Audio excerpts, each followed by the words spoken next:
We are requesting everyone to rise for the opening prayer to be led by the Honorable Congressman Rog Gutierrez, to be followed by the singing of the national anthem.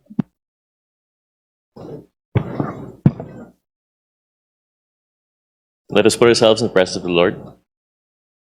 Heavenly Father, we come before you today with humility and reverence as we gather for this meeting of the Committee on Justice. We ask for your guidance as we take up preliminary matters, set the ground rules, and consider the processes that will shape our proceedings. Grant us wisdom and discernment as we begin the initial hearing of the determination of sufficient probable cause in the impeachment complaints before us. May we be guided not by personal interest or bias, but by a steadfast commitment to truth, fairness, and the rule of law. Help us listen with open minds, to speak with clarity and respect, and to act with integrity in every decision we make. Remind us that our duty is not only to the law, but to the people we serve and to the principles of justice that uphold our nation. May your spirit of justice and righteousness prevail in all our deliberations. This we pray in your holy name. Amen. Amen.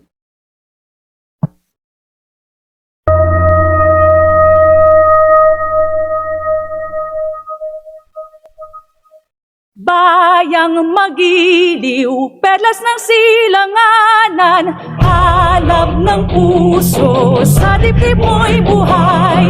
Lupang inilang, duyan ka ng magiting.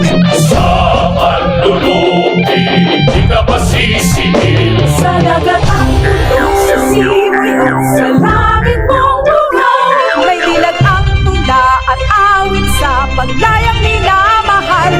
Ang kislap ng watawat mo'y tagumpay na nagniningning. Ang bituin at araw na kailan pa May di magdidilim. Tumanang araw na walhati pagsira. Tuloy natin sa imo. Ang ligaya na may batali. mamatay ng dahil sa'yo.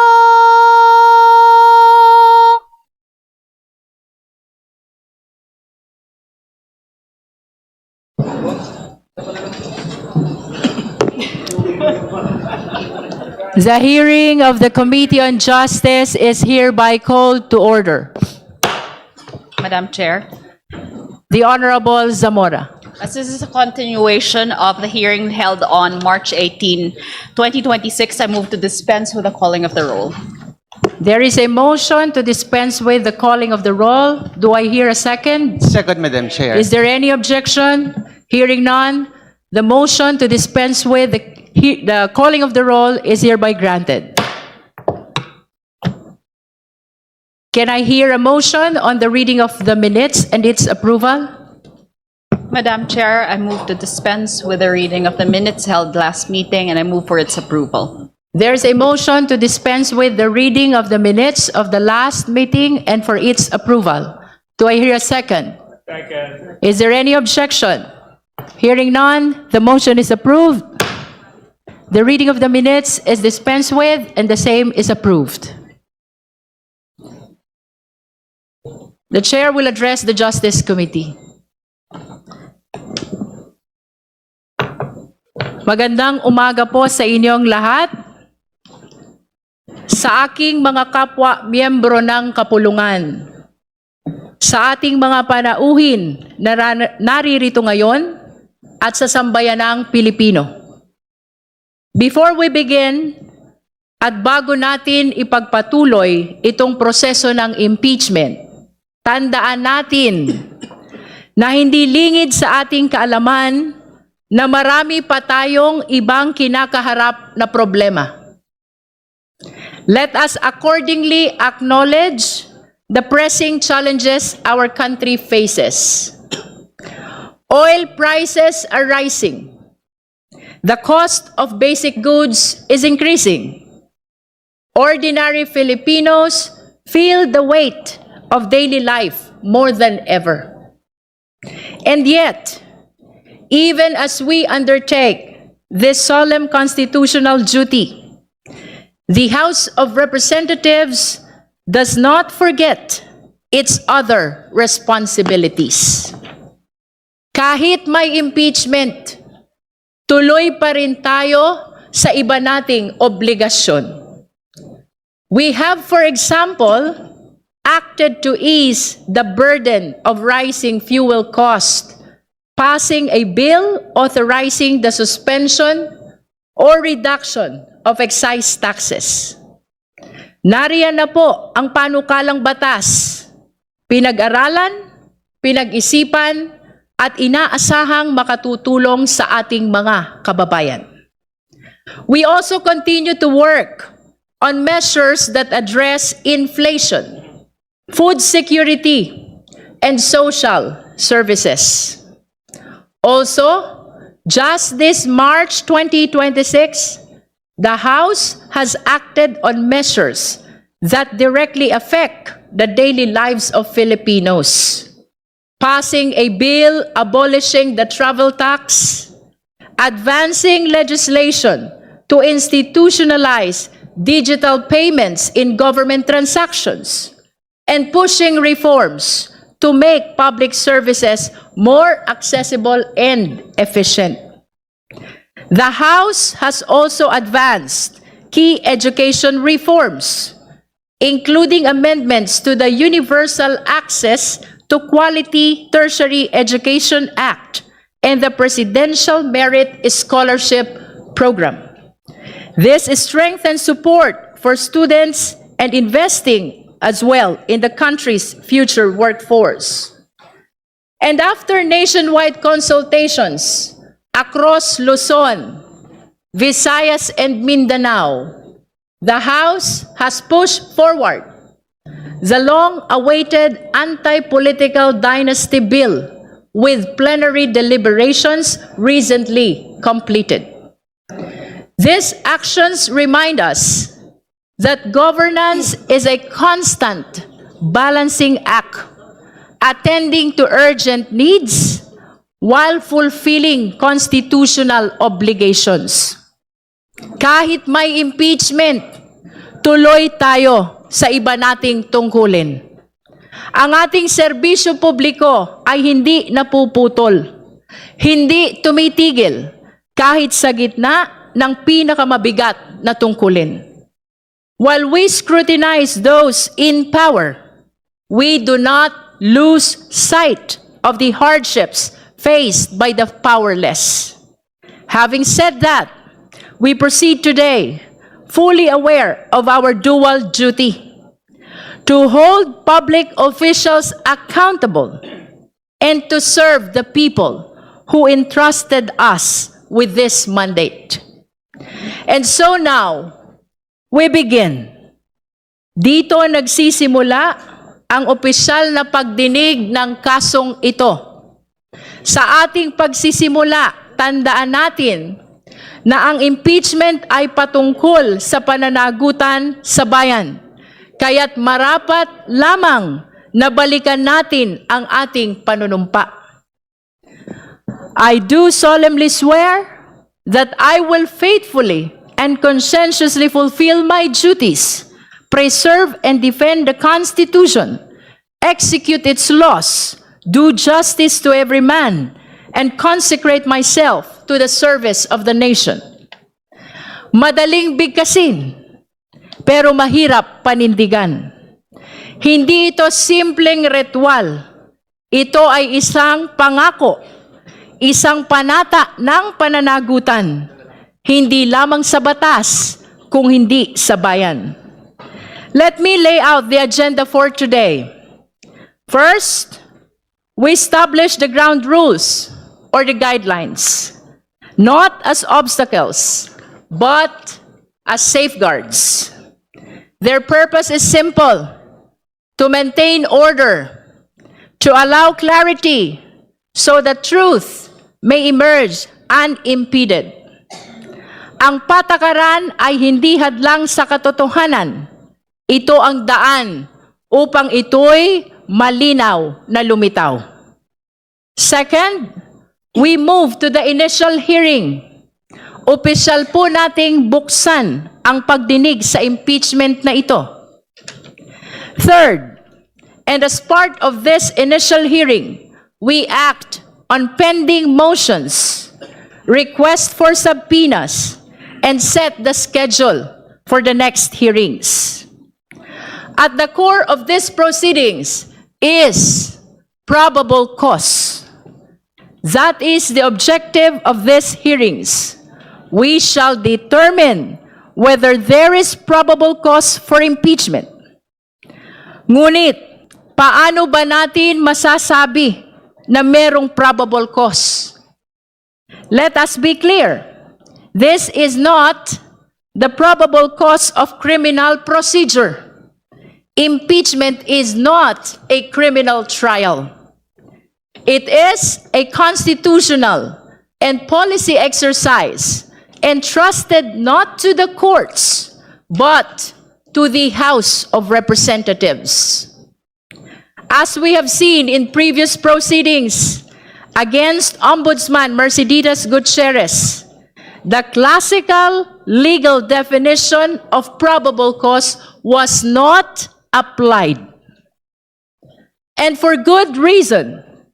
Impeachment calls for judgment, not mere calculation. It asks not only what can be proven, but what can be justified before the people.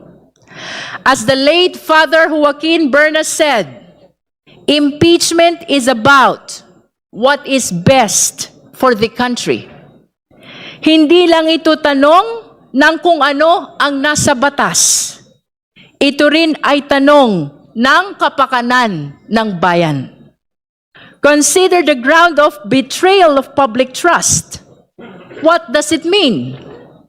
Can it be reduced to a single act? A measurable threshold? Or is it something more? Something felt as much as it is proven? Paano mo susukatin ang pagtataksil sa tiwala? Sa bilang ba ng ebidensya o sa bigat ng paglabag? We are confronted with serious allegations, threats against the President, accumulation of ill-gotten wealth, SALN violations, misuse of confidential funds, disregard of safeguards for transparency, and defiance of constitutional process. These are not trivial matters. They go to the very heart of public trust. May mga kasalanang hindi kailangang ipaliwanag, ramdam agad ng taong bayan. The truth is, betrayal of public trust resist rigid definition. And if the standard is not mechanical, neither can the threshold to examine it be mechanical. Kung ang batayan ay may bahid ng moralidad, ang paghusga ay hindi maiiwasan dumaan sa konsensya. Conscience becomes our guide. Not as a substitute for evidence, but as its interpreter. Evidence tells us what happened. Conscience tells us what it means. Ang batas ang nagbibigay ng balangkas. Ang konsensya ang magbibigay ng kahulugan. Therefore, to determine probable cause is to listen, to weigh, and to decide, not by rigid formulas alone, but by what is just and right for the Filipino people. Ngunit malinaw sa atin, ang araw na ito ay simula pa lamang. Sa mga darating na linggo, sa mga susunod na pagdinig, hihimayin natin ang mga aligasyon isa-isa. Susuriin ang bawat ebidensya. Magtatawag tayo ng mga testigo. Pakikinggan ang bawat argumento at titimbangin ang depensa. Today is just the beginning. The beginning of a process that demands patience, discipline, and vigilance. At sa prosesong ito, sisikapin nating maging tapat, hindi lamang sa batas, kundi sa sambayanang Pilipino.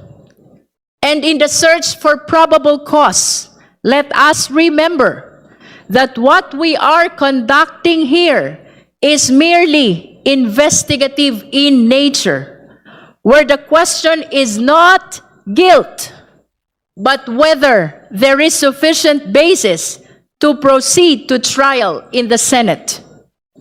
At this stage, in this committee, there is no deprivation. No one is being removed from office here. No one is being disqualified. No final judgment is being rendered. Those consequences, if they are to come at all, arise only in the Senate, where the trial is held, where the evidence is fully ventilated, and where the full measure of due process applies. But this is not to say that due process is absent here. Far from it.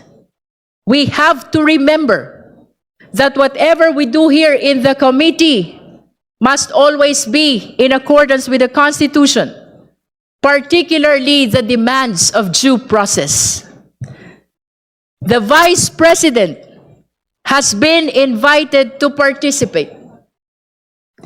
She is reportedly prepared for a full-scale legal battle, a bloodbath, as it has been described, assembling a very large team of lawyers.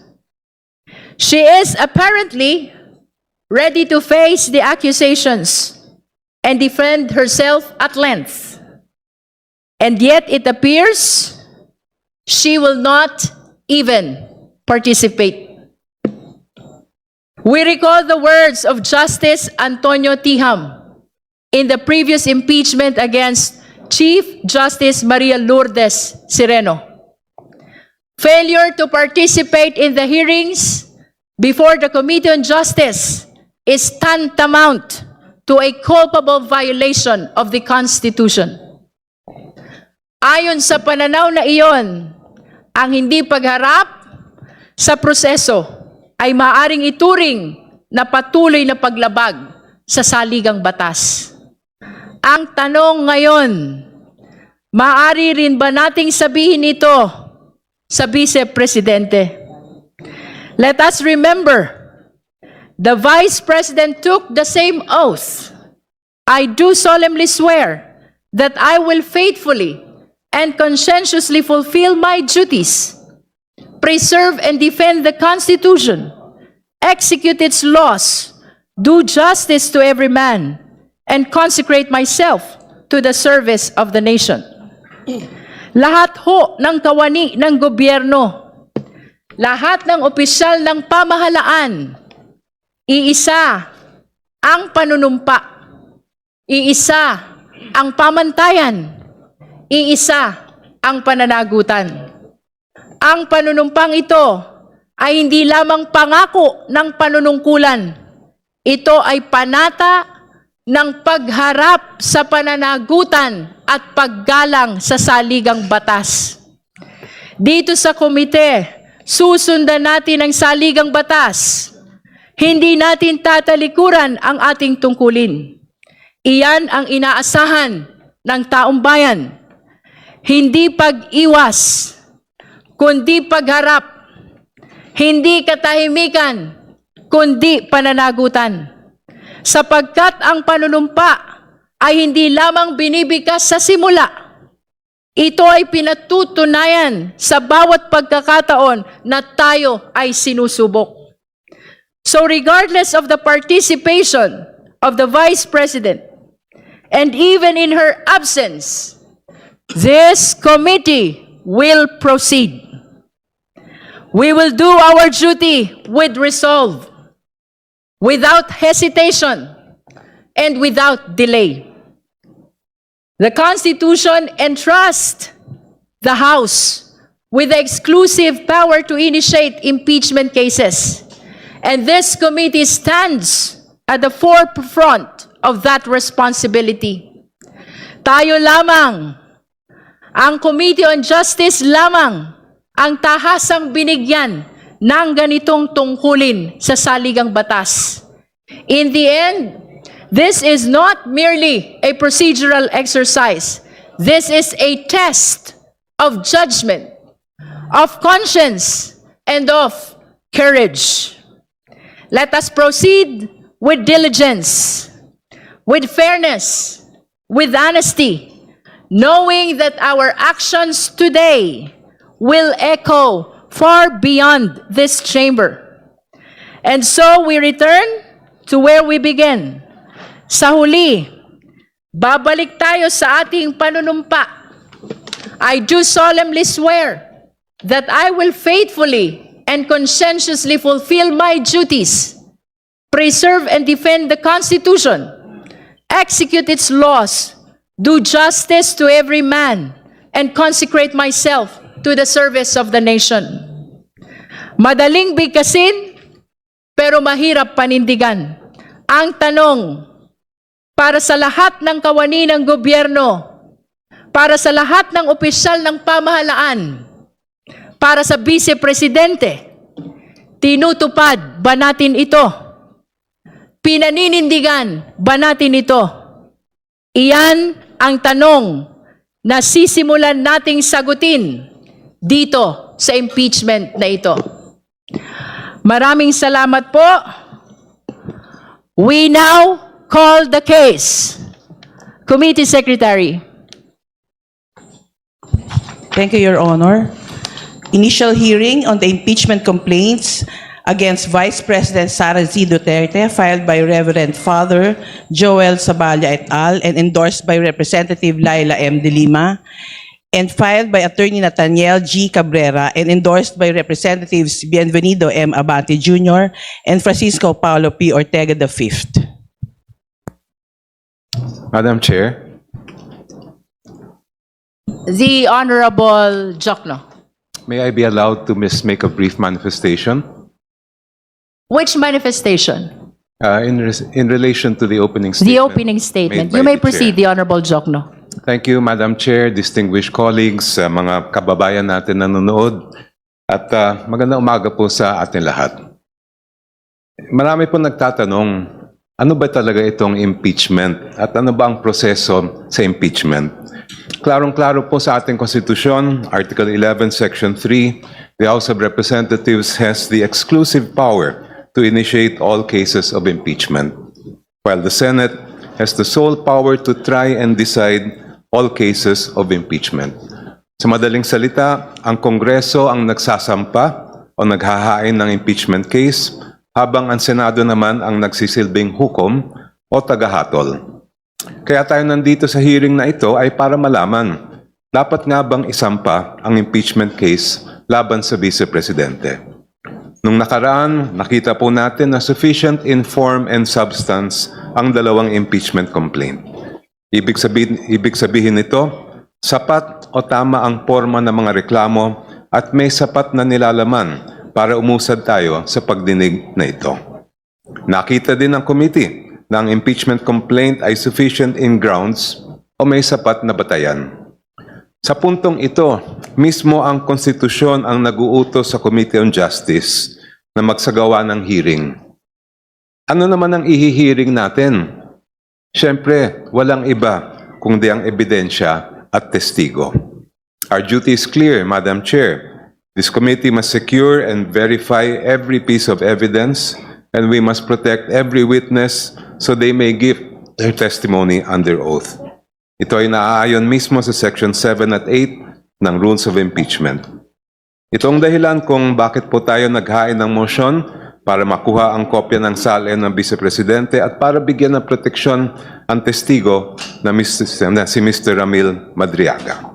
Ang impeachment case na ito ay dadaan sa butas ng karayom. This is the only way for the truth to come out. Pagkatapos ng committee, boboto po ang buong Kamara at magpapasya kung dapat ilitis ang kaso sa Senado. At sa bawat hakbang, nakatutok ang buong bansa para bantayan ang proseso. Maraming salamat po. Thank you, Madam Chair. The manifestation of the Honorable Jokno is noted by the committee. Madam Chair. The Honorable De Lima. Also a brief manifestation and a question to the Honorable Chair and the committee With the indulgence Secretariat. of the Honorable De Lima, we would like to tackle first our ground rules before we proceed to your subsequent manifestations and questions to the committee. Thank you, Madam Chair. Thank you. Madam Chair. Regarding the ground rules, we would like to acknowledge Vice Chair Zamora. Thank you, Madam Chair.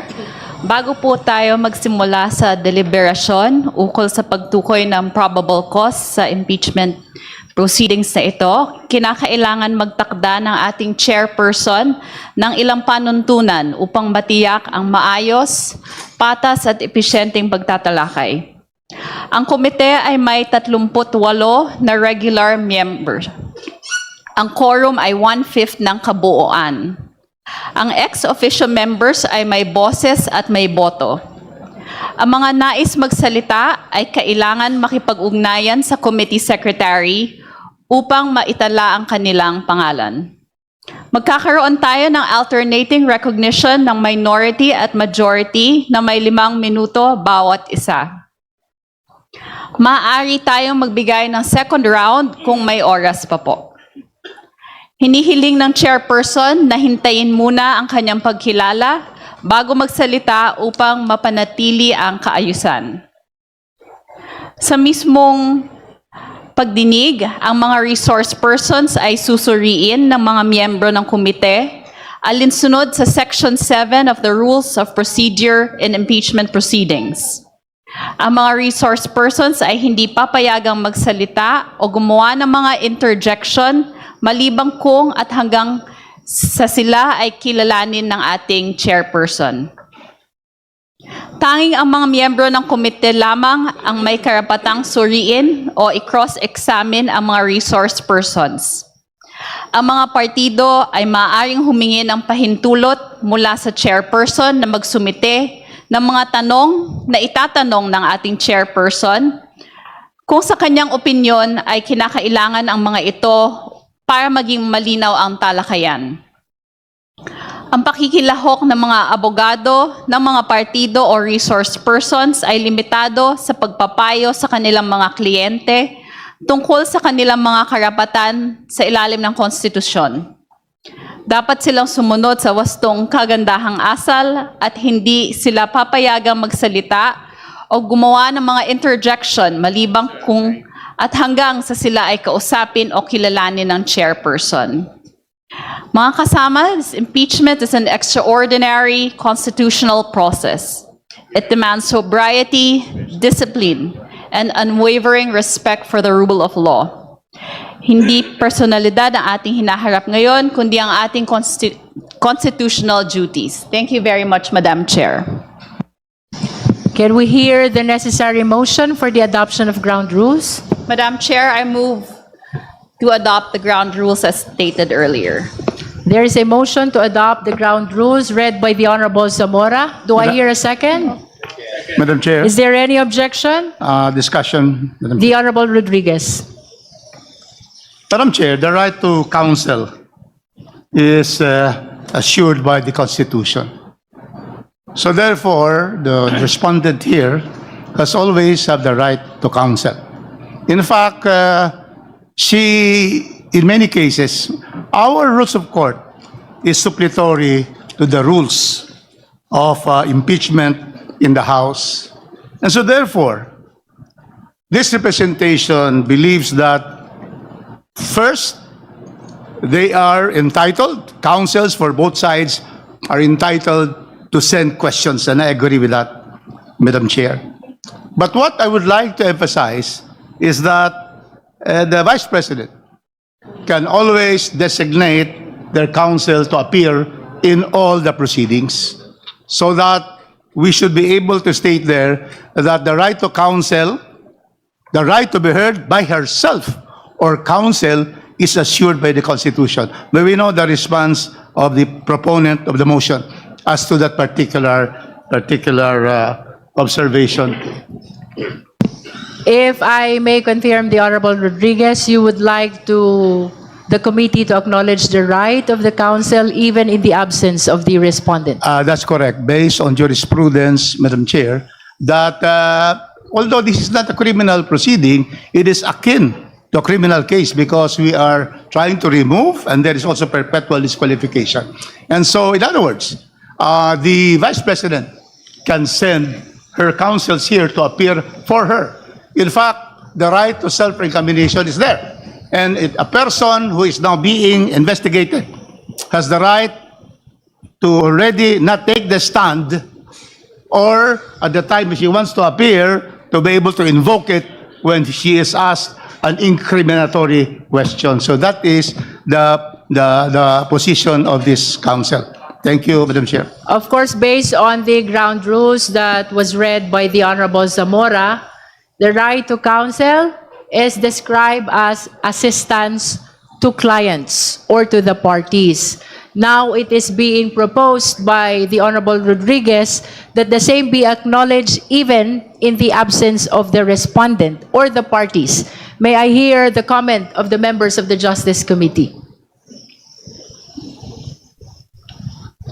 Madam Chair. The Honorable Vice Chair Dumogan. Thank you, Madam Chair. I agree if that is on the presentation of the complaint's evidence. But at the time the respondent will be presenting her evidence, she must be present because who will answer clarificatory questions in cross-examinations of what will be presented? She is the only one. The counsel are not witnesses in this particular case. So I hope my colleague will agree that at the time the respondent is given the opportunity to present her evidence, she must be present. Thank you, Madam Chair. Would you like to clarify the extent of the participation that you are proposing? Yes, Madam Chair.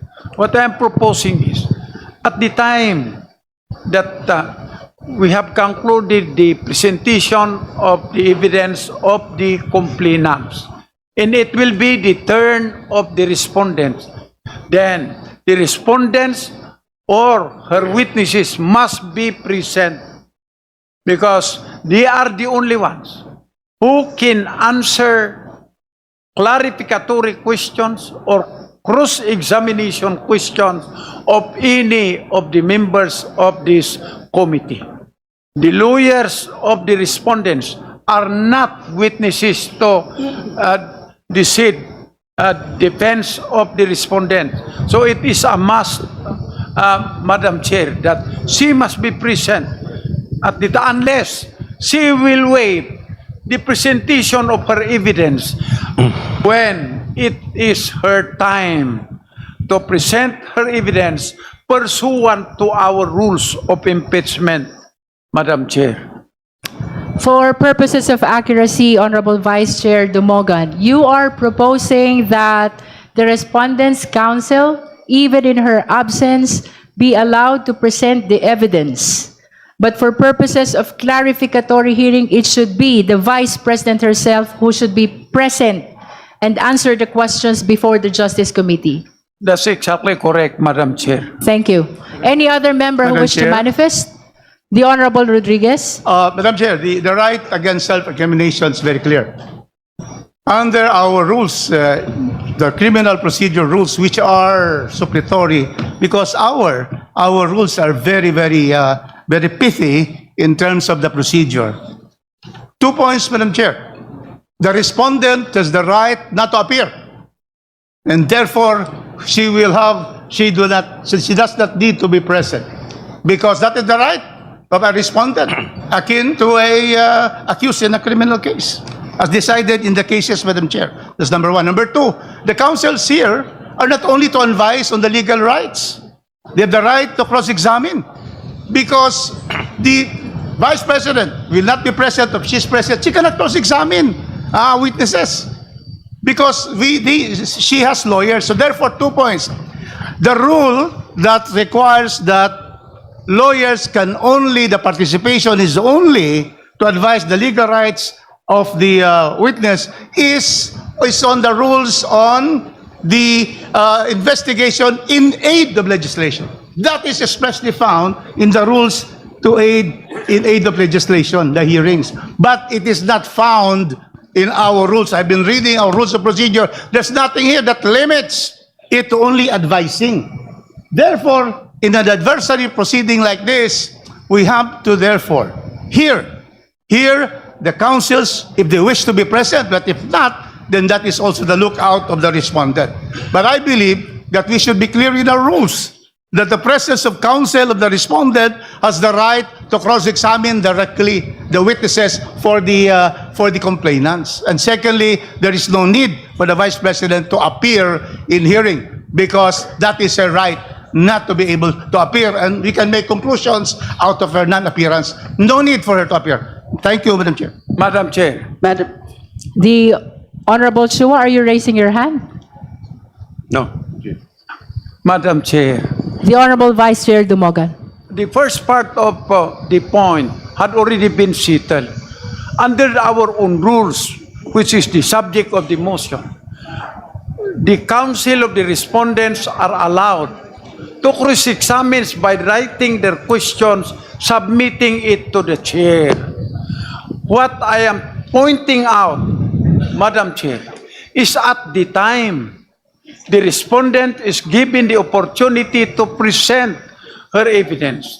Well, counsel may present her evidence, but she must be present, or the witnesses that she is presenting must be present so that the members of the committee will have the chance to examine or ask clarificatory questions from them. The counsels are not witnesses to the defense of the respondents, Madam Chair. Thank you, Madam Chair. For the guidance of the justice members, part of the proposed rule is giving opportunity to the complainant and the respondent and their counsels to submit questions to the chairperson so that they may be raised in the deliberation if no justice members are raising similar questions. Let us all be guided as well that the hearing proper in the Justice Committee is akin to a preliminary investigation. So, let us be guided by the fact that as well, that we're trying to establish here is merely probable cause, which means a justification to be able to proceed to trial, which will definitely happen not here, but in the Senate. The Honorable Chua. Thank you, Madam Chair. Madam Chair, let me read what is provided under our rules, the rules of procedure in impeachment proceeding. Under Section 7, it provides that if the committee finds that there is sufficient ground for impeachment exists, the committee shall conduct a hearing, which we are now doing. The committee, through the chairperson, may limit the period of examination and cross-examination by members of the committee. Therefore, Madam Chair, it is very clear under our rules that it is only the members of the committee who can participate with respect to the examination and cross-examination of the members. Why? Because, like what you said a while ago, this is akin to the preliminary investigation wherein it is the investigating officer or the investigating city prosecutor who is asking clarificatory questions. We are not yet in the trial where the lawyers or counsel of the defendant can cross-examine the witnesses. Now, this can also be we can also be guided by our rules of procedure governing inquiries in aid of legislation, which the Honorable Rufus Rodriguez mentioned a while ago, that under Section 13, appearance of counsel. Here, the participation of counsel for witness during the hearing and while the witness is testifying shall be limited to advising on the legal rights of said witness. Why? Because this is a committee function. So, ganun din po dito. Ito pong ginagawa natin is also a committee function. The cross-examination, ang purpose po ng cross-examination dito is just to ask or just to clarify questions. Hindi pa po ito yung talagang trial proper wherein we can cross-examine thoroughly the witnesses. Thank you, Madam Chair. Madam Chair. Thank you. The Honorable De Lima. Thank you, Madam Chair. I concur with the views expressed by the Honorable Joel Chua. As expressed very clearly by the Honorable Chair earlier, the proceedings today, or the proceedings from now on, henceforth, would be the determination of probable cause. And therefore, this proceedings is indeed akin to a preliminary investigation. There are no formal direct examination or cross-examination in the proceedings before the prosecutor's office.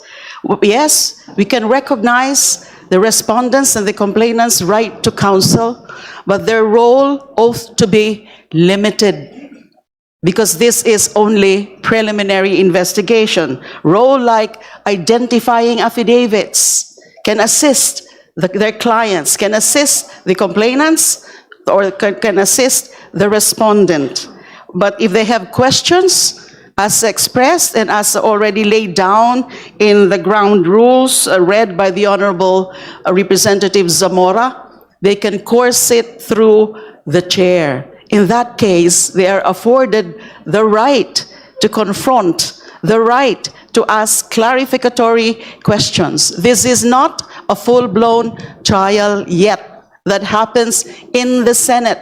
Just to repeat, this is akin to preliminary investigation, determination of probable cause. The proceedings or the hearings before the prosecutor's office, and this is the prosecutors, the Committee on Justice, is actually also limited, and no full-blown examination, whether it's direct examination or cross-examination, being conducted or held at that point. So I think it's very clear, as expressed by the Honorable Chair and also indicated in the ground rules. We are not denying the parties their right to counsel. They have the right to counsel. They can assist for purposes especially also of asking clarificatory questions, but we have our own rules here, coursed through the Honorable Chair. Thank you. Madam Chair. The Honorable Ridon and then the Honorable Rodriguez. Well, maganda po yung talakayan kanina patungkol doon sa konsepto ng karapatan sa pagkakaroon po ng abogado. But I think just for the record, meron pong sulat yung mga abogado ni Vice President SARA Duterte na wala naman po ata talaga din silang interest at this point na dumalo either ang pangalawang pangulo o yung mga abogado po mismo. And I will read it for the record. Madam Chair, we are still on our ground rules discussion, so that can probably wait, and we will be able to discuss that. No, because we are now on approving the ground rules. We are not yet determining what the council or the Vice President is proposing or manifesting to us. For the guidance of the justice members, there is a pending motion for the approval of the ground rules read by the Honorable Zamora. Perhaps we will be proceeding to the letter sent by the lawyers of the respondent after we address the motion for the approval of the ground rules. Yes, Madam Chair, but just to make the point that even if we talk about a conceptual matter relating to the right to counsel, if the counsels themselves are actually questioning these proceedings and the Vice President herself is questioning this proceeding, I think that needs to be placed on record, Madam Chair. So I will read it.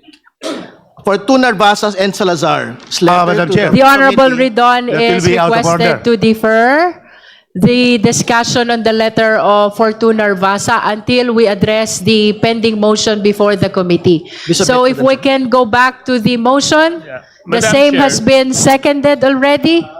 Other discussion because there were interjections. That is with regards to To the rules. ground rules. Yes, Madam The Honorable Rodriguez. Madam Chair, there is here a statement that in our rules, only members can ask questions. And I would refer now to Section 7, committee finds, and then the committee shall conduct a hearing and examination and cross-examination by members of the committee. Very clear. However, Section 7 shall obey the Constitution of the Republic of the Philippines. The Bill of Rights, Madam Chair, Article 3, provides that the right to be heard by himself or herself or to counsel is inviolable. It is in paragraph, in section, in the rules, in the Bill of Rights, is in the section on Section 2, and then also on custodial Section 2 and Section 4. So, Mr. Chairman, I am saying that we just have to give the right, otherwise there will be no due process. If only the members Chair. can ask, we should allow. Madam Can I Chair. finish Chair, first, they Madam have Chair? the right. I have allowed my good chair to finish, so let me finish my manifestation. So therefore, Madam Chair, it is very clear that counsels should be allowed to cross-examine. Now, the issue here is that the rules provide that they submit the questions to the chairman. Will the chairman have the discretion to read or not? Or everything that will be given to the chairman will be read? To answer the question of the Honorable Rodriguez, so long as the question is germane to the discussion pending before the committee, the chair will read the questions which are being submitted or which will be submitted by the counsels of the parties. That includes the counsel of the respondent. Thank you, Madam Chair. But Madam just to Chair. be able to state that this representation believes to be able to afford really procedural due process as pronounced in the leading case of Angtibay versus CIR. The 7 cardinal rights of a person who is accused, in this case akin. We are really, this is even more than a criminal case because we are trying to remove the official who had the highest votes in the history of this country as Vice President. So what I'm saying, Madam Chair, we should allow the counsels to appear if they so wish and be able to cross-examine the witnesses of the complainants. That is the way to be able to afford the opportunity of procedural due process as is written in Article 1 of Article 3 of Section 1 of the Constitution. Madam Let Chair. us be guided by the fact that this is not yet the trial. Madam Chair, may So I be what allowed? will happen before the Justice Committee is indeed merely a clarificatory hearing. Trial is different because, as has been repeatedly stated, only the Senate can conduct the trial. Madam What Chair. will happen before us is merely clarificatory hearing, and those questions are to be raised by the justice members. Of course, the lawyers of the respondent are free to attend the hearings, but with respect to their participation, I think that has been addressed in the proposed ground rules, that their questions may be submitted to the justice chairperson, who will be reading those questions to be answered by the resource persons. Madam Let Chair. us draw the line between the clarificatory hearing between the Justice Committee and the trial, which will happen in the event that there is probable cause in the Senate only. Madam Chair. The Honorable Chua. Thank you, Madam Chair. To answer the manifestation of my professor, the Honorable Rufus Rodriguez, there is no violation of due process, Madam Chair. Why? Because the respondent was given the opportunity to answer.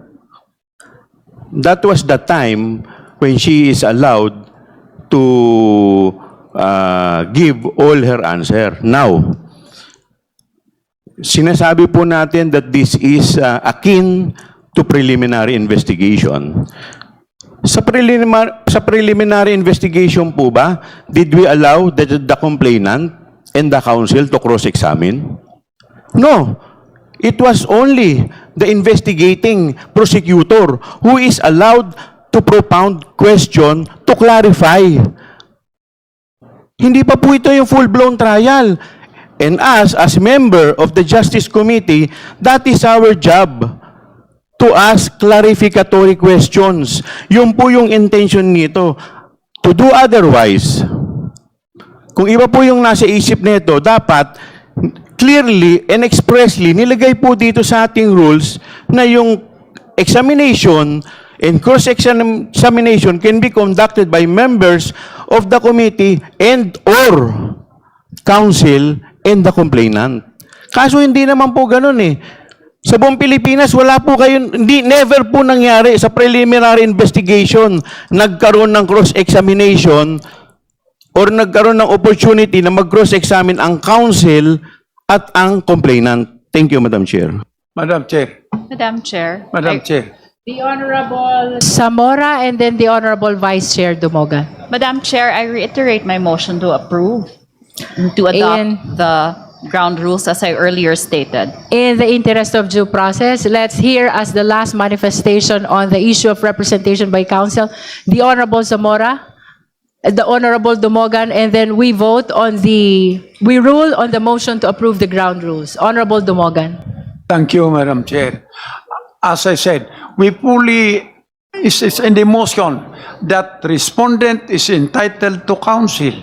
Her counsel are entitled to ask clarificatory question, but it must be coursed through the chair, who will read the questions. That is the same in a preliminary investigation in a criminal case. But on the other hand, after the complainants had presented their evidence, it will now be the turn of the respondent. When the turn of the respondent will come, counsel can possibly present also the evidence of the respondent. But, as I said, the respondent must be present because who will now answer clarificatory questions from the investigators?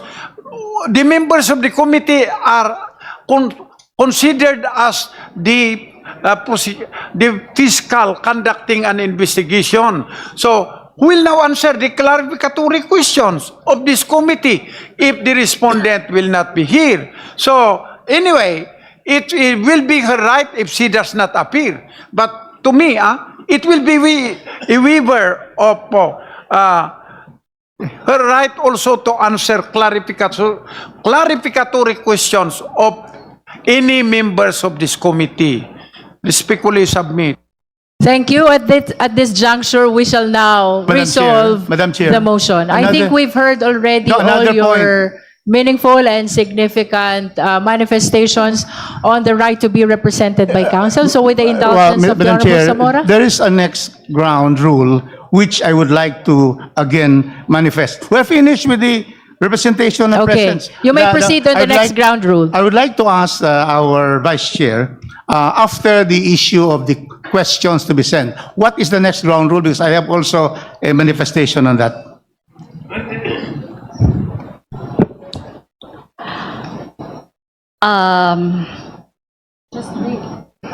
The last one is ang pakikilahok ng mga abogado ng mga partido o resource person ay limitado sa pagpapayo sa kanilang mga kliyente tungkol sa kanilang mga karapatan batay sa konstitusyon.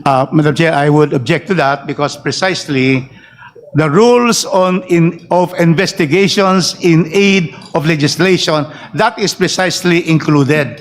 But it is not included in the rules of impeachment. Plus, secondly, lawyers will be allowed, in fact, that will contradict the previous ground rule because the lawyers of respondents are allowed to send questions to the chairman. So if you are preventing them only to advise counsel on their legal rights, that is what is stated in the rules in aid of legislation, then that should fall, because we have allowed already in the first ground rule that there will be questions on cross-examination to be submitted to the chair. So the council is not limited to giving advice on the legal rights, the right to counsel, the right to right against self-incrimination, but really to participate through the chair. So I therefore move that we remove the Madam last Chair, one. if I may comment, The Honorable please. Zamora. Madam Chair, number 8 and number 9 of the ground rules are not inconsistent with each other. Number 8 refers to the right of the parties to submit questions to the chairperson in case, and the chairperson has the right or has the discretion to propound these questions to the parties. For number 9, Madam Chair, the statement that the parties and their counsels, the counsels are limited to advising their clients about their rights under the Constitution is actually a very general statement that, yes, we should follow what is stated in the Constitution. So, in fact, it says here, dapat silang sumunod sa wastong kagandahang asal at hindi sila papayagang magsalita o gumawa ng mga interjection maliban kung at hanggang sa sila ay kausapin o kilalanin ng chairperson. So this is in fact a very general statement, Madam Chair. And again, as we are in a preliminary investigation stage, we are not violating the right of the respondent to counsel. In fact, I would like to make it a point that the respondent and his counsel and her counsels are not present. Thank you, Madam Chair. Thank you. Any other manifestation? We are Madam on Chair. number 9 Madam Chair. ground rules of impeachment, of the Madam hearing Chair. proper. The Honorable Tino. Madam Chair, this is just a request for copies, even electronic Yes. copies of the ground Yes, rules. may we under direct the committee consideration. secretary to provide the members with a copy of the ground rules? Madam Chair, manifestation. The Honorable D.S. Puno. I refer back to the comment of the chairperson earlier that the questions being raised by the lawyers be coursed through her for determination on whether or not they are germane to the discussion. This leads us, Madam Chair, to the question of what is this committee tasked with deciding? Are we going to decide veracity or non-veracity of evidence? Or are we merely made to decide whether the evidence presented by the complainants are relevant to the complaint that they have submitted? When we forward whatever decision we make to the Senate, do we say that contrary to a preliminary investigation, that there is probable cause? I do not think that that is the obligation of this committee. I believe, Madam Chair, that the obligation of this committee is to verify that the witnesses presented will present testimony that are consistent with the complaints that we have already ruled as of substance and form. So maybe the right to counsel is not properly addressed here because we're not after truth or falsehood of the evidence that's coming in, merely relevance to the complaint that have been submitted by the complainant. When we elevate it to the Senate, we are not saying that anything is true or not true. We're not saying that anybody is guilty or not guilty. We're merely saying that the complaints have been found to be in form and substance. The witnesses presented have been consistent with the complaints that have been submitted. And that is going to be the substance of the decision that this committee will make, Madam Chair. Thank you. And in addition to that, let us be reminded that part of the ground rules is allowing the lawyers of the parties, that includes the lawyers of the Vice President, to submit their questions to the chairperson so that the chairperson can raise them to the resource persons or even to the parties in the case or the witnesses, so long as the same is germane to the proceedings. So with that, may we Madam proceed Chair. to Madam rule Chair. on the motion? Madam The Chair. Honorable Ko and then the Honorable Jokno. Thank you, Madam Chair. Madam Chair, I would concur with Representative Joel Chua and the current stipulation of the ground rules and find no contradictions, whether it be in the Constitution, in the House rules as we speak, and in the principles of due process that we are providing the respondent as of now. Also, to clarify, the process that is on the floor right now is so that this committee, at the end of the succeeding hearings that we will be holding, makita natin kung may probable cause or hindi. Kung mag-proceed na dapat mag-proceed to a full-blown trial o hindi sa Senado yung complaints at bar. No? And to that end, isang step beyond sufficiency of substance and yung relevance na laman ng mga complaints, yung dapat i-determine ng mga members of this committee and the committee at the end of the day.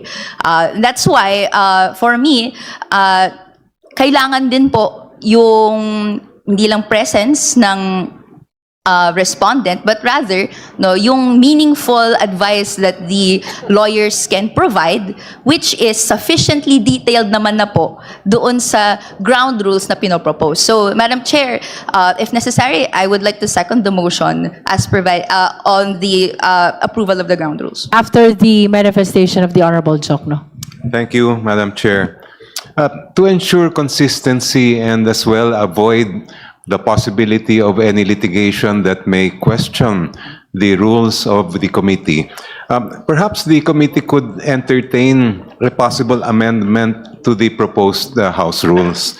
The last provision, to make it clear, could state that the participation of counsel shall be limited, number one, to assisting their client, number two, to submitting questions to the chair, and number three, to filing whatever appropriate manifestations they choose to, and if required by the committee, a memorandum as stated in the rules on impeachment. That way, there can be no issue as to, no one can argue that the right to counsel is being denied by the committee.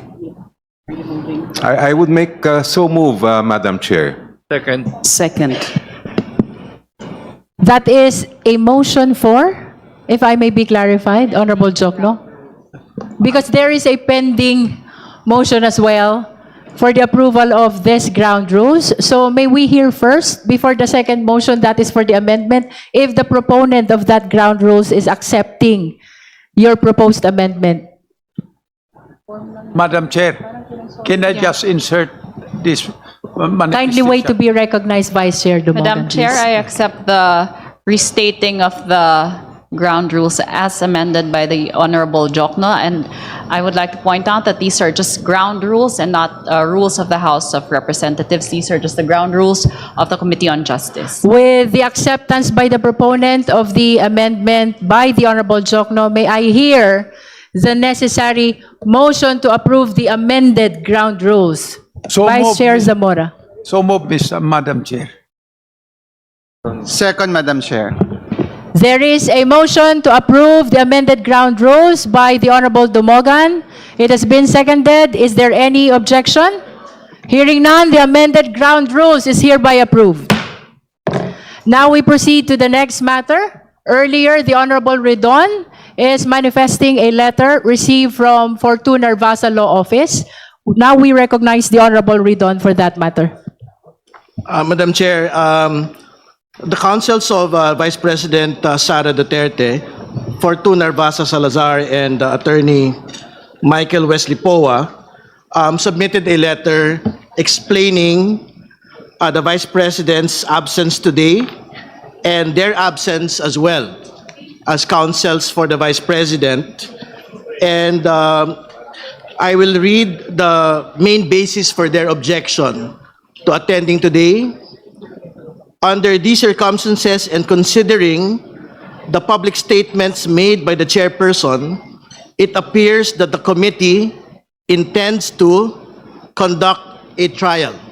I think, Madam Chair, the House Committee on Justice should confront this accusation squarely today.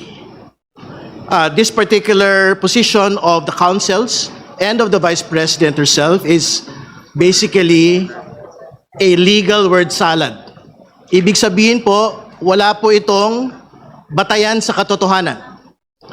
Ito po ay legal na pagpapalusot para lusutan na naman pong muli ang pagpapanagot sa mga impeachable offenses laban sa atin pong pangalawang Pangulo. Yung pong paggamit ng mini trial ng ilan po sa mga kinatawan ng komite pong ito ay para lamang po sa pagpapaliwanag sa atin pong mga kababayan nung pong pagtakbo ng proseso po na impeachment.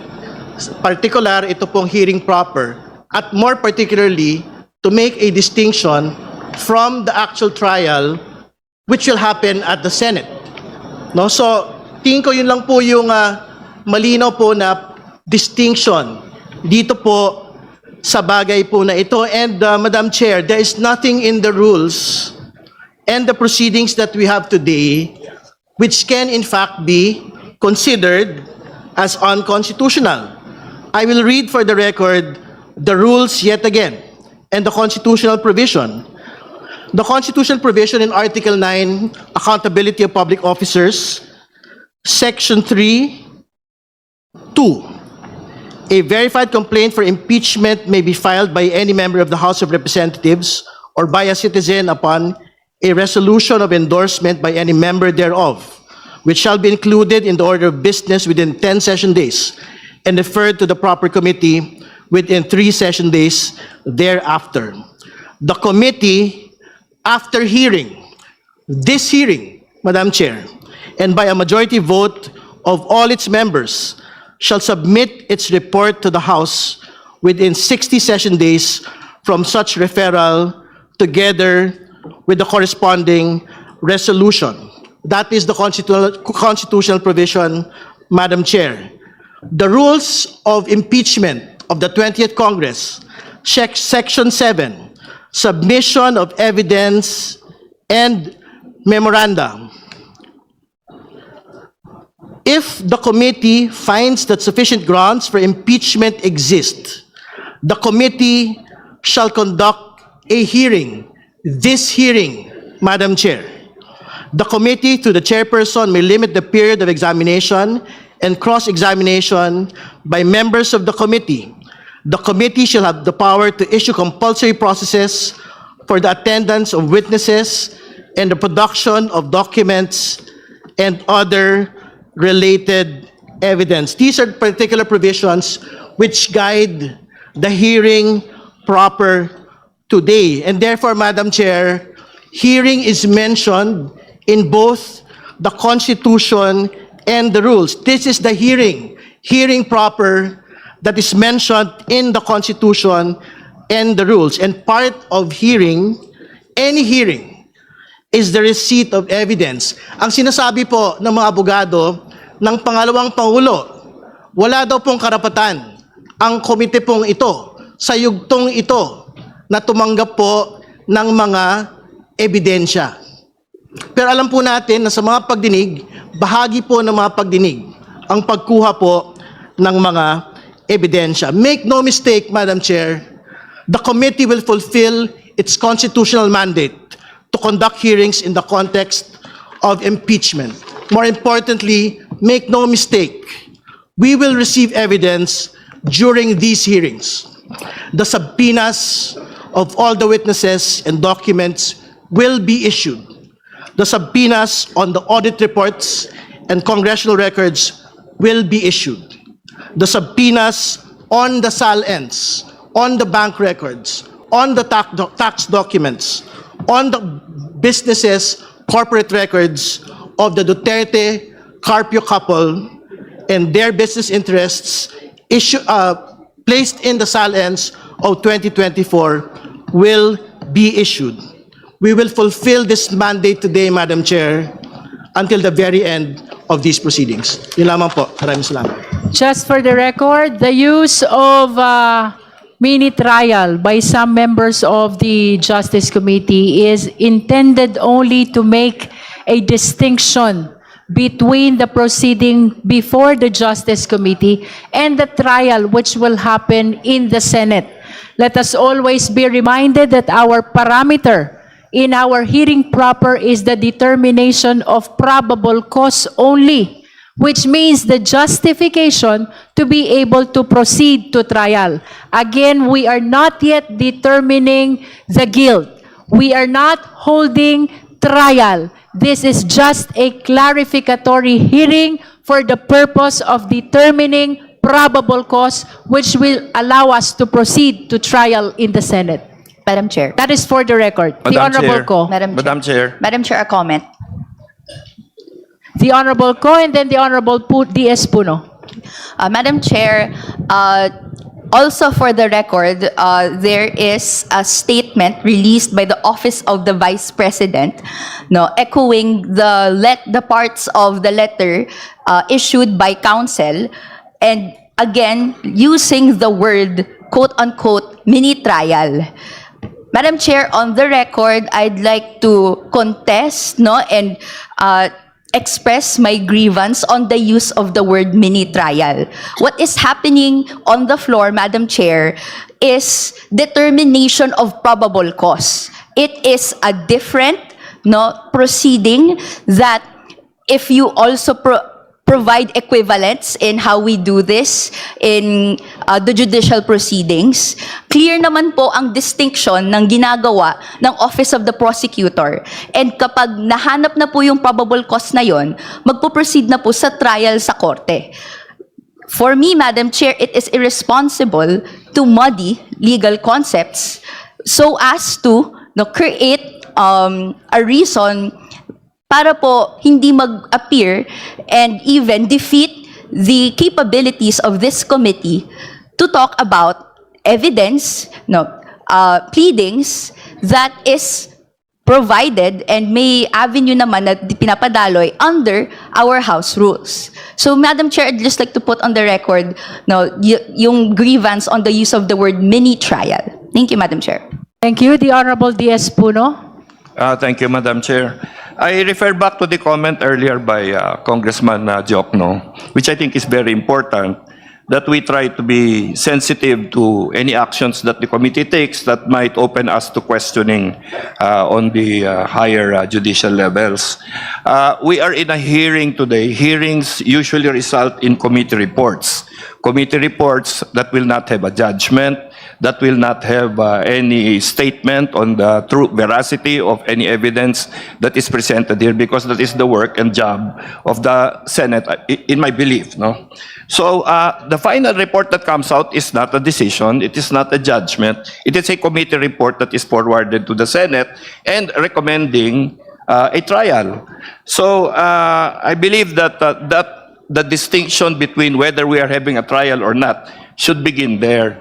And that is where we should rest it, not on the dictionary meaning of trial and so on and so forth. So the use of these terms, while sometimes unfortunate, does not result in nullifying the importance of these proceedings. So even the evidence that we review here, we will examine so that we do not send to the Senate meaningless evidence. It must be evidence that is germane to the complaints that have been filed, and it must be evidence that we have verified to be real facts, and not just allegations, not just versions of the truth, but something that we all know is actually the truth, because why would we send it to the Senate if we do not believe that that is the case?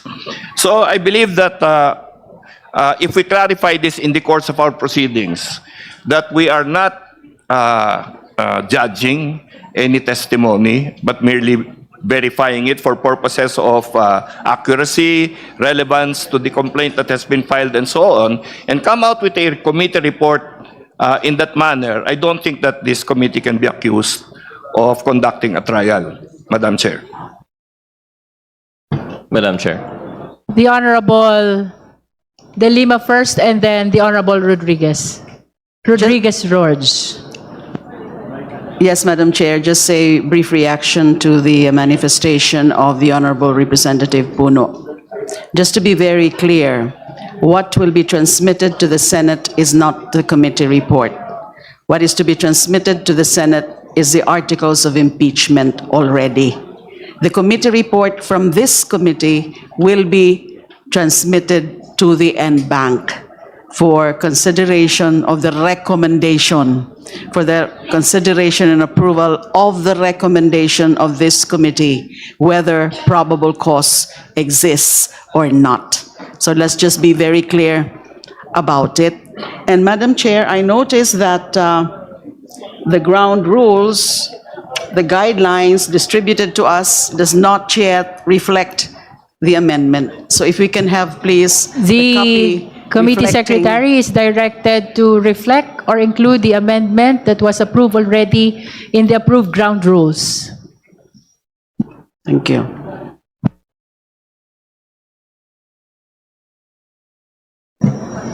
Are you finished with your manifestation, Honorable De Lima? Madam Chair, another point. Can we have a confirmation from the committee secretariat that indeed Respondent Sara Duterte and her counsels were duly notified of today's proceedings? Second, if so, is there any communication or anything, a pleading, a communication filed or submitted to the committee secretariat saying categorically that they are not appearing in today's hearing or in today's proceedings?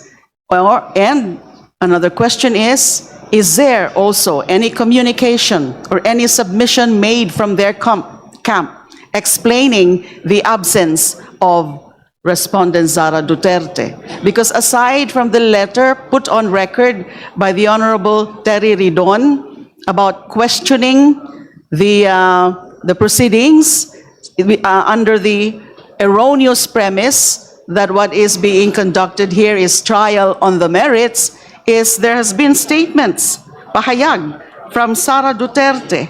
I think this was circulated already to media. Let me just point out one important statement here. It's a pahayag from the Vice President of the Philippines, Sara Duterte, dated today, March 25. The second to the last paragraph says, "Naisumit ko na ang aking answer ad cautelam. Sa ngayon, wala nang dapat pang gawin ng komite, kundi ibasura ang mga reklamo dahil sa malinaw na kakulangan ng ebidensya." Is this an indication clear enough that she is waiving her right to participate in our proceedings? So I just wish to have that confirmation of the committee secretariat as to whether there's been any formal communication saying that they will not, whether she or by her counsel, will not participate in the proceedings before this committee henceforth. The committee secretariat is directed to report to the committee the fact of having sent the notice of today's hearing to the respondent and whether there is a communication or a document filed in relation to that invitation, as well as the same letter which was earlier manifested by the Honorable Ridon. And if there are any other documents received from the respondent, the committee secretariat is likewise directed to report to the committee. Let's begin with the notice sent to the respondent. Comsec, please. Yes, thank you, Your Honor. The invitation for Vice President Sara Duterte to attend today's initial hearing was sent by electronic mail on March 19, 2026 at 10:25 a.m. It was acknowledged by it was received March 19, 2026, 12:34, and acknowledged by the Central Records Unit of the Office of the Vice President. The invitation for two Nervasa and Salazar, counsel for Vice President Sara Duterte, to attend today's meeting was emailed on March 19, 2026, 10:21 a.m., received March 19, 2026, 1:45 p.m., acknowledged by Fortune Nervasa Salazar. As far as any communication from the Office of the Vice President, manifesting that she will not attend today's initial hearing, the only communication we received with respect to that is the letter from her counsel, Fortune, Narvasa, and Salazar. That's all, Your Honor. Any comment from the Honorable De Lima? Thank you, Madam Chair. It's very unfortunate that the respondent herself is disrespecting the proceedings before this committee. At the very least, she should have manifested formally that she will not be appearing before this committee, and rather than just issuing statements before the media, because that letter submitted by her counsel, the Fortune Law Office, is not yet very clear there. Are they appearing or not? Show respect. They cannot just assume that this is going to be a trial, because it's already clarified that it is not full-blown trial. This is not trial on the merits, but simply akin to preliminary investigation. With, of course, right to counsel, right to appear, right to assist the clients, and right to submit clarificatory questions to the Honorable Chair. So this is disrespect, another manifestation of her affront the constitutional process. I remember what the Honorable Chair cited earlier in her opening remarks. There's this quote from former Supreme Court Justice, I think it's Noel Tiham, not Antonio Tiham, as stated earlier, about the fact that failure to appear, failure to participate in the impeachment proceedings, it's itself a betrayal of public trust, because this is a formal constitutional process that everyone is expected to respect, especially the parties like the respondents. So it is very unfortunate that we have this mindset again, this attitude on the part of the respondent, showing disrespect and affront to the constitutional process of impeachment. Thank you. Thank you. Now the Honorable Rog Gutierrez. Thank you, Madam Chair. Madam Chair, I believe the Honorable De Lima has made some good points, and we were actually moving on with the discussion. But I just wanted to go back po, just a short manifestation on dun sa issue ng mini trial, because this representation agrees with our colleagues here today that I think we should confront, I think was the term used, this framing of what is going on here today. Kasi, Madam Chair, we take exception to this because I think it does not have any legal effect, the way that it was called a mini trial. If ever, even it was mentioned in passing, I would assume. It was never in any official memo. But it shouldn't have any legal effect. No amount of nomenclature can change the proceedings that we're having here. And actually, I believe, Madam Chair, what should be controlling is the letter that actually this committee has submitted to the party of the respondent. And I believe we have here, it is reflected in the letter, March 19, 2026, letter invitation to the Vice President at the March 25, 2026 committee hearing intends to discuss the Saballa and Cabrera impeachment complaints, as well as administrative matters. This includes the setting of ground rules, acting on request for subpoena, scheduling hearing dates, identifying witnesses to be invited for the next hearing, to ensure efficient and orderly proceedings. These, Madam Chair, are matters germane precisely to the functions of this House as that body in which the impeachment proceedings are to be initiated. This is not in any way close to a trial, even if we call it a trial. Tanggalin na po natin yung mini doon. Sabihin natin we called it a trial.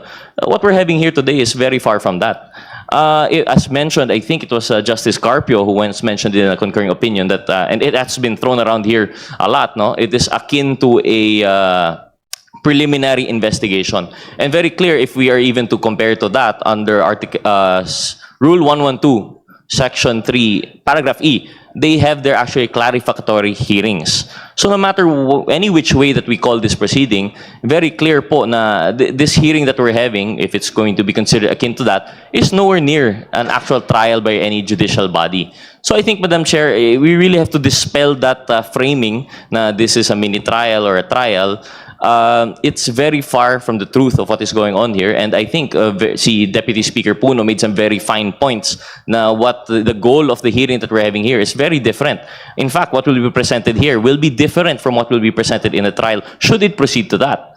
So, Madam Chair, I just want to again manifest, make it clear, I join our colleagues in debunking this mini trial categorization. And in fact, what we're doing here is constitutionally mandated. I believe it was mentioned very clearly.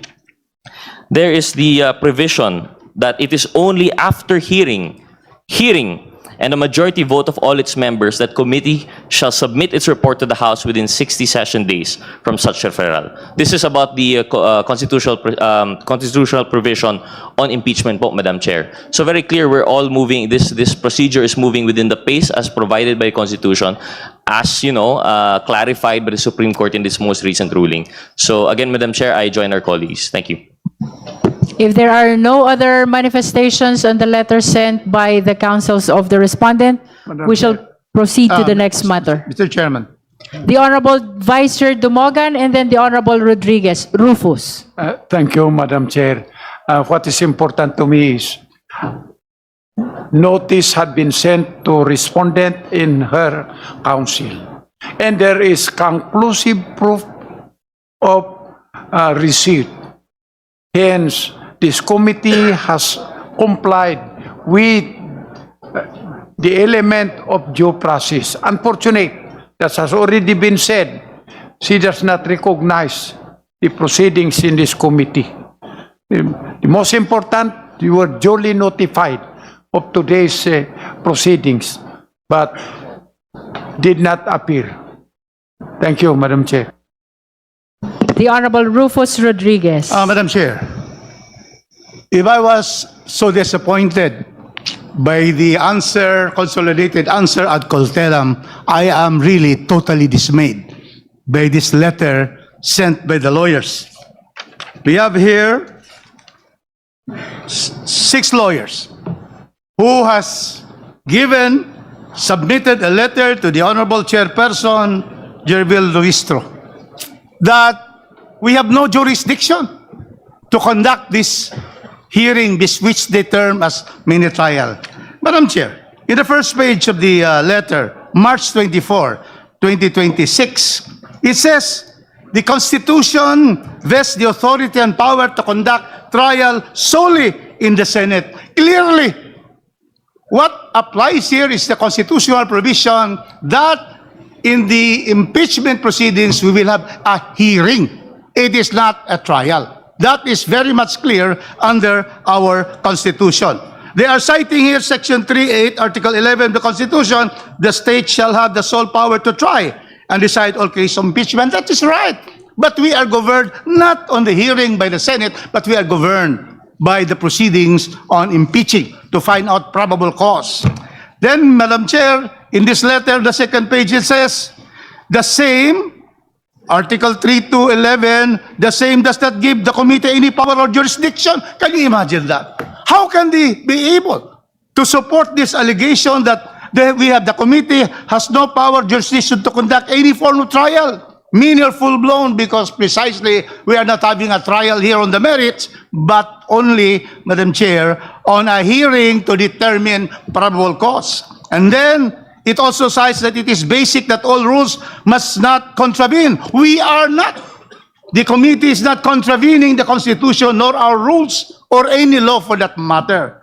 And then finally it says, Madam Chair, that on the ground they're saying that we have no authority and jurisdiction on the ground that the committee and or the HOR as well as any of its members lack jurisdiction to conduct any form of trial or exercise of its incidents. Any law student would know that precisely our committee has the power to hear on finding probable cause by the 2 complaints where we found sufficiency in form, substance, and grounds. Therefore, I move that we issue an order traversing these particular erroneous allegations in this letter. Erroneous because they are the ones contravening the Constitution. The lawyers of the Vice President are the ones contravening our rules of impeachment. But then, in that letter, we invite them again to appear in the next hearing because we are always mindful of giving due process. So move, Mr. Chairman. Let us answer this by this committee. Second. We should answer that these are all erroneous and is not in compliance, is against the Constitution itself, which they are citing. And then be giving them due process. I am disappointed, Madam Chair. This is the chance of the Vice President. In their answer, they did not put forth. I thought it was a strategy that in the hearing, they'll be able to appear. Although, Madam Chair, I don't agree that we should have the Vice President appear here, but counsel should appear and be able to traverse all the 6 grounds of the 3rd complaint and the 5 grounds of the 5th complaint. So I move that we issue an order traversing this, saying that these are all erroneous and that they, in spite of their erroneous interpretation of the Constitution, they are invited to the next hearing if they so mind, because it's clear. Our ground rules are clear. The lawyers are May able we to- be clarified on Yes. the purpose of your motion of inviting the lawyers in relation to the letter that they sent to us? Also that, and probably, but no, Madam Chair, very clearly, the letter has no basis in law, on the Constitution, on our rules. We don't have to let them here to explain. I'm saying that we should be able to tell the lawyers that this is really a scrap of paper that they have submitted to this honorable committee. It's an insult to the committee, if this is what they want. And so therefore, we have an order from the committee for them to tell them that they are wrong and that they are invited in the next hearing so that we continue to try to give due process to the Vice President, which we wanted precisely to have her side on these grounds. Thank you. Your motion, Honorable Rodriguez, is to invite the lawyers to answer to the committee about the erroneous impression that they're giving about the proceeding of the Justice Committee. Is that your motion? No, not anymore. They have already stated this. What I'm saying is that we have an order denying this manifestation and putting our reasons why their letter dated March 24 has no basis in the Constitution, the rules, and the law. And then at the same time, invite them to attend the next hearing so that if they're minded. We are to send inviting the Yeah. parties and the councils every time we have a hearing. Chair, but in this case, they are saying that they do not recognize our jurisdiction.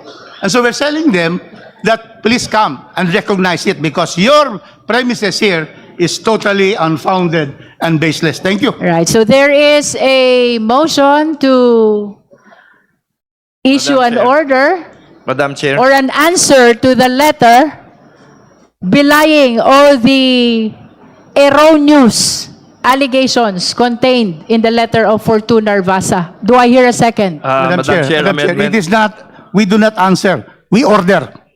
So it will not be, the committee will not answering anybody. Yeah. It will be an order because we have the jurisdiction to order by stating that they have no basis and they are invited to appear. Thank you, Madam but Chair. it depends on There the is chair. a motion to issue an order to the councils of the respondent to attend in our subsequent hearings because all their allegations are erroneous. I am Amendment to the pertaining to the motion. letter sent by Fortuna Narvasa.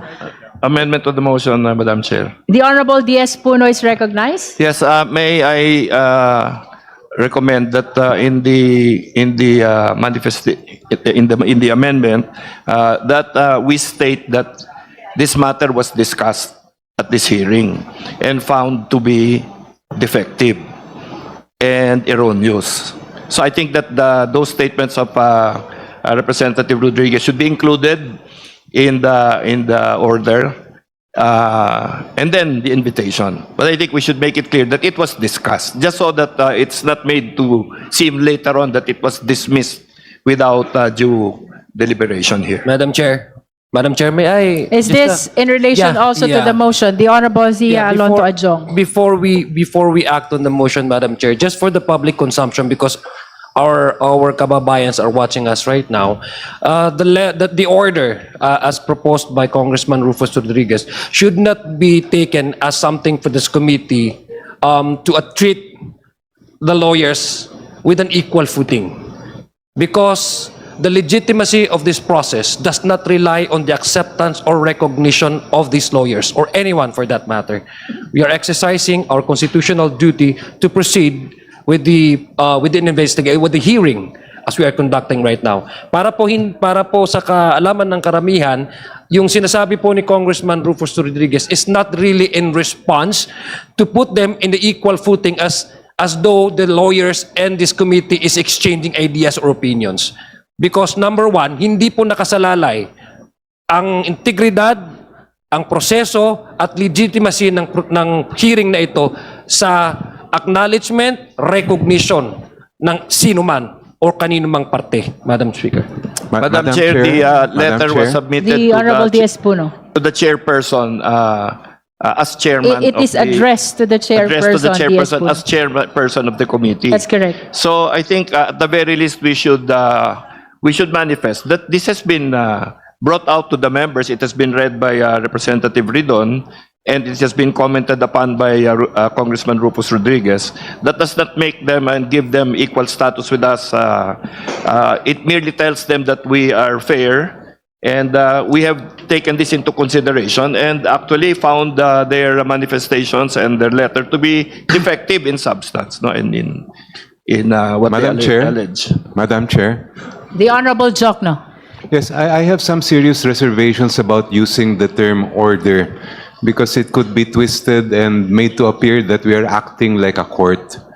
I would agree that we should respond to the letter. Since it was addressed to the chair, perhaps the chair could synthesize all of the discussions made today. And if I may add on that point, we are exercising a constitutional duty today and in succeeding hearings to conduct a hearing. And we have gone through all of the form and substance. We have already made the finding that there's sufficient ground to proceed with the impeachment proceedings. So what else do we have to do except to look at the evidence? Yan po yung tungkulin natin. And it must be clear to the public and to the lawyers of the Vice President that that is what we are doing today. Thank you. So the suggestion of the Honorable Jokno is instead of an order of the committee, that the chairperson answer the letter of Fortuna Basa. Let's hear the comment of the proponent, the Honorable Rodriguez. Madam Chair, the issue has been brought to the committee. It's not anymore the letter is addressed to you, but precisely the issue has been discussed by the committee proper. And so it therefore should be an order, not a singular letter from the chairman, so that it is clear that that is the position of the committee, that we're ordering that they appear and that we are saying in that order that all their allegations, all their statements here are erroneous, have no basis in the Constitution, in law, and in fact. Thank you, Madam Chair. Any other comment from the Honorable Jokno? Are you now amenable to the original motion of the Honorable Rodriguez? I'm very concerned, Madam Chair, with the use of the word order. Because I anticipate that the councils, based on what I read in this letter, it would appear that they are looking for reasons to question the committee before the courts. And if we use that term, they can use it against us and say, see, earlier you mentioned mini trial, now you are ordering us. And that will, then they can use that as a ground for questioning the committee. In fact, Madam Chair, they are entitled to their own opinion about what we are doing today. If they believe that we don't have jurisdiction, that's up to them. But I believe that we must just do our duty, fulfill what the Constitution commands, and hayaan na natin sila kung yan ang gusto nilang opinion. It's very clear from our discussion that we are not doing what they claim we are doing, that we are not going outside the jurisdiction, but rather following what the Constitution provides. Chair, final point, Madam Chair. To resolve the disparity between the motion of the Honorable Rodriguez and the suggestion of the Honorable Jokno, may we just release a letter in response to the letter of Fortuna Basa from the Justice Committee and not from the chairperson of the Justice Committee, if that would be acceptable to these two gentlemen? First of all, just 2 points. First point, even in preliminary investigations, the prosecution orders clarificatory questions. Order does not mean that it will only come from the court or from the trial, the Senate, for example. Order is because we have jurisdiction. There's an order issued in preliminary investigation under the rules on criminal procedure that precisely order for there to appear to answer clarificatory questions by the prosecution. And so that fear of an order not being, it will cause some, comments from the other party. It's not to me, it's not very, at this point, it's not something that we cannot do. We have to therefore emphasize that as Committee on Justice is hearing. We are not having trials, but we are hearing for probable cause. And because they have sent this letter, which we find to be that they are not going to appear anymore because of no jurisdiction, an order requiring them to appear by stating also that their basis for not appearing, not recognizing the jurisdiction of this court has no basis in the Constitution, in law, and in fact. Thank you, Madam Chair. I understand that the argument of Honorable Jokno is predicated from the fact that we're being framed to be conducting a trial, when in fact this is just a clarificatory hearing. So for purposes of caution, no? In order not to give them any opportunity to place us in a wrong impression of not following the Constitution and the rules, I don't see anything wrong about answering instead of issuing an order, if that will be acceptable to the Honorable Rodriguez. Madam Chair. The Committee on Justice can respond to the letter in its capacity as the committee and not me as the chairperson. Madam Chair, I always agree with the chair. Thank you. Madam Chair. Same manifestation, Madam Chair. We agree. Madam Chair. The Honorable Tino. Well, sumasang-ayon po ako sa naging resolusyon dun sa And that is the letter of the Justice Committee. Oo, particular dun sa hindi nagagamitin Responding ng... point by point the erroneous allegations in the letter for Tuner Basa. Opo, na hindi nagagamitin yung salitang order, magpapadala ng sulat. Pero malinaw din po sa rules para lang i-put also on the record that the committee, according to the rules of procedure, that the committee shall have the power to issue compulsory processes for the attendance of witnesses and the production of documents and other related evidence. So just for the record, meron pa rin namang kapangyarihan. That is correct. Na mag-issue ng mga order, compulsory orders. That is correct. Ang committee ito. Yun lang po, Just Madam because Chair. this is a formal proceeding, may I solicit the necessary motion pertaining to the answer Chair. which the committee will release in response to the Fortuner Basa letter. Madam Chair. Chair. I defer to the position already expressed by the Honorable Chair with respect to just responding through a letter. But actually, my personal view is that we need not dignify that letter from the lawyer of That's the another respondent. concern. Yes, let's not dignify that. They're expressing their own position. It's not yet, it has to do, we can ignore that because it's wrong. It's erroneous. The position raised there is erroneous. And until and unless they really formally raise the matter, they formally raise the issue before this committee, then we need not rule on it. We need not issue anything.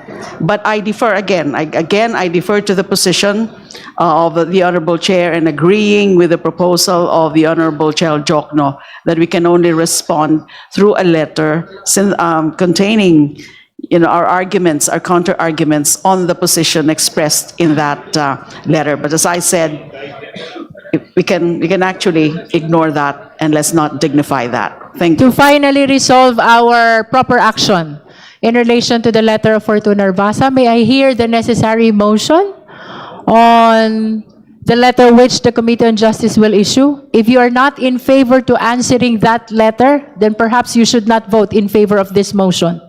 Because Honorable De Lima is now arguing that we should not dignify with an answer the letter containing erroneous allegations about the jurisdiction of the Justice Committee. Madam Chair. The Honorable Madam Adjong. Chair, I was earlier, I was actually eager to second the motion of Congressman Rufus Rodriguez, but upon hearing the observation and the recommendation of Congresswoman De Lima, I think that would be much proper because earlier, Madam Chair, I was actually explaining to the committee that we should not give them any chance of maybe attributing we're on the same standing or the same footing, because this hearing does not rely on the acknowledgement or recognition of the lawyers from the law firm. So I guess it would be proper, I think so, for my own humble opinion, that we should not, again, if I may also use the statements of Congressman De Lima, dignify, and instead exercise this committee's mandate, because we also have the options to order or making them order. As cited, pwede tayo mag-issue ng mga orders pala, as cited by Congressman Tino. So I think it would be much proper, because we can still, maintain the integrity of this committee by simply not giving too much attention to their, to the position of this law firm. So I would suggest that we take consideration of the suggestion of Congresswoman De Lima to dignify this letter. For the guidance of the justice members, our parliamentary status, there was a motion to issue an order. The same has been withdrawn by the proponent, the Honorable Rodriguez, by his conformity to the chairperson. Now there is a pending suggestion about issuing a letter from the committee to address the erroneous allegations in the letter of Fortuna Narvasa. But we are hearing another opinion, not to dignify with an answer the erroneous allegations in the letter of Fortuna Narvasa. If there will be no motion, then it will be perceived and interpreted as no action will be taken to the answer of Fortuna Narvasa letter. Therefore, the chair announces that the Madam Chair. committee will not take any action to the letter. Let it be, so long as we are following the Constitution and the rules of impeachment of the House of Representatives. So ruled. Now we proceed to the next matter. Madam Is it Chair. about the letter? Yes, It has been Madam- ruled about upon the Vice motion. Chair Dumogan. Thank you, Madam Chair. We have a lot of things to discuss for today's hearing, Well, with you have your already indulgence. ruled. You have already ruled, but I was about to suggest, because the most important is the tenor of our letter. This, we can say, this. We are not issuing a letter Your- because this- nobody moved Yeah, to issue a letter. because there's some, despite your letter, we are inviting you to the next hearing. We can see it that way.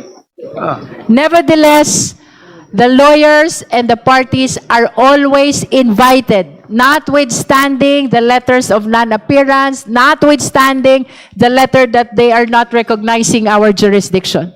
My worry, Madam Chair, is if we do not also respond to that, they are directly attacking us. It's not, to me, it's not good. Why can we not just say, despite your accusation, we are respectfully inviting you to the next proceedings. Madam Chair. Vice Chair Dumogan, we take note of your manifestation, but this issue has been ruled upon. Now we proceed to the next matter for our today's Madam hearing. Chair. That Madam is Chair. the action. Is it about the letter? Madam Chair, since Honorable Marcoleta, is it about the letter? Because the same has been ruled upon. ma'am, since the due process has been mentioned several times in today's hearing, I have something to say about it. Is it Due about the process. letter? Somehow somewhat related to the letter, but not confined to the letter. Let's not be confined to the. We're talking about due process, Madam. All right, you are If I may be recognized. allowed, just 2 For the points. guidance of the members, our colleague is a non-member. Nonetheless, he is allowed to manifest. You may proceed. Thank you, Madam. I respectfully rise for a brief manifestation for the record, Madam Chair. During the last hearing, I was advised by the Honorable Chair to peruse the rules because I raised the terminology sufficiency and grounds, which was mentioned, I think, 16 times by the Honorable Chair. And I have gone over the rules very diligently, and the rule provides that the committee shall determine whether the complaint alleges sufficient grounds for impeachment. Nowhere in the rules you can find sufficiency in ground. Ang aking pong opinion, Madam Chair, pag binago po natin o we alter the terminology, it will reap a different meaning or a different consequence. When we say we're just determining alleged sufficient grounds, we are just testing the allegations. Pag sinabi nating sufficiency in grounds, we seem to be weighing the evidence. So I just implore the wisdom of the Madam Chair to stick to the precise wording as stated in the rules. Yun lang, that's my number one point, ma'am. And You have other manifestations? yes, ma'am. You may proceed.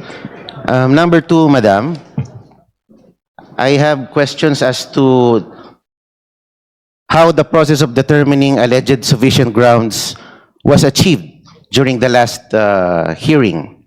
How did we arrive at the determination?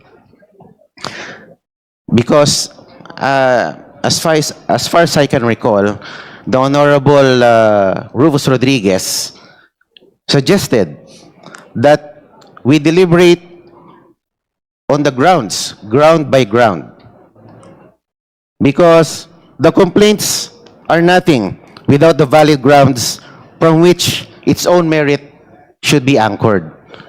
So I agree with the view of the Honorable Rodriguez that we should have deliberated the two complaints ground by ground in order to arrive at a more judicious determination.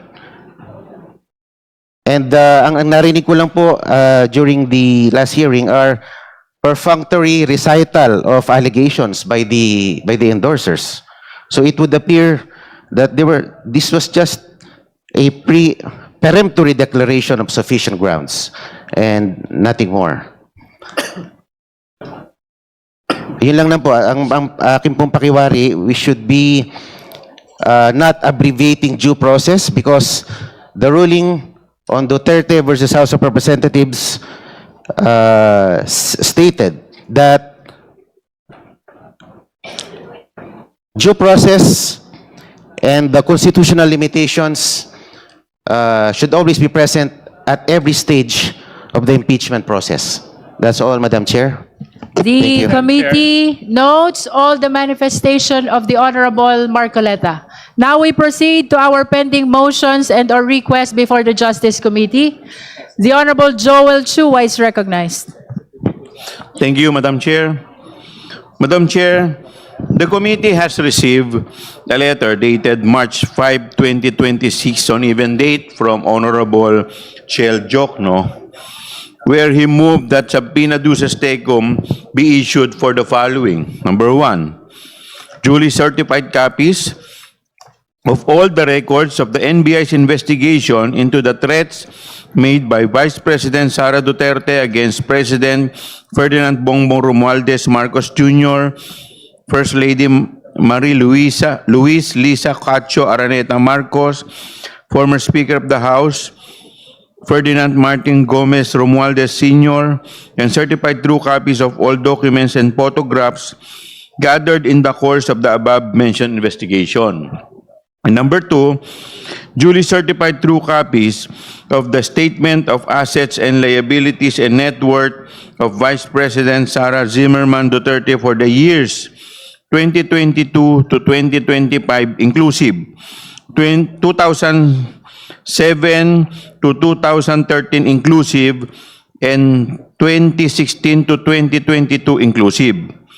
Madam Chair, considering that the requested documents are relevant and material to the impeachment proceeding, I so move that subpoena duces tecum be issued pursuant to the letter dated March 5, 2026.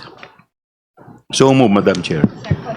There is a motion to issue subpoena duces tecum to the NBI with respect to the records of its investigation into the threats made by Vice President Sara Z. Duterte against President Ferdinand Bongbong Marcos Jr., First Lady Marie-Louise Lisa Araneta, and former Speaker Ferdinand Martin Romualdez, as well as the certified copies, true copies of all documents and photographs gathered in the course of the above-mentioned investigation. Similar motion is made with respect to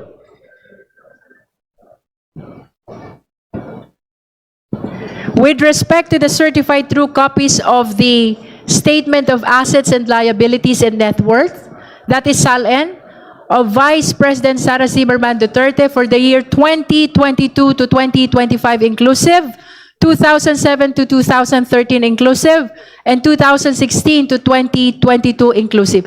The second motion is directed to the Ombudsman. May I hear the confirmation of the Honorable Chua?